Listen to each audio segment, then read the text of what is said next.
এই যে ইন্ডিয়ান জাত এইগুলা একটা গাছে তোমার 1 থেকে 1.5 কেজি শস্য ধরে। এক একটা গাছে 1 থেকে 1.5 কেজি শস্য। 1.5 কেজি শস্য। এই বীজটা আমি সংগ্রহ করে এলাম ইন্ডিয়া থেকে।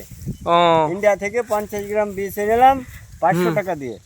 ও অনেক দাম তো এগুলা তবে দেখছি। বৃষ্টির কারণে আমি এই সরিষাটা নষ্ট হয়ে গিয়েছিল, তারপরে অল্প কিছু সংখ্যক গাছ আছে। ওদিকে তবে দেখলাম গাছগুলো খুব ভালো। তো আমরা এই যে ইন্ডিয়ানের শস্যটা লাগাবো আগামী বছরে। আগামী বছর যদি আল্লাহ তৌফিক দান করে বা আমরা যদি বেঁচে থাকি তাহলে আমরা ইন্ডিয়ান ইনশাল্লাহ ইন্ডিয়ান শস্যে বাম্পার ফলন হবে আমরা আশা করি। তো শস্য কাটার অনুভূতি কিরকম? অনুভূতি হয়ে গেল আর অল্পই আছে কাটতে। শস্য কাটতে খুব ভালো লাগে, খুব ফলনে ফলন।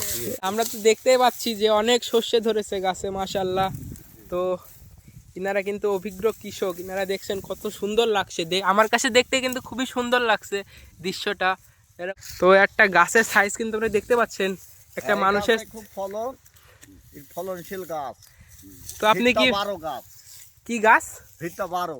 ভিত্তা বারো? হ্যাঁ। তো আপনি কি মানুষের বলবেন, উপদেশ দিচ্ছেন যে এই শস্যটাই লাগাতে, এই শস্যে এই শস্য খুব ফলনশীল, এই শস্য লাগাতে হবে নাকি এই শস্য লাগাতে হবে, কোনটা?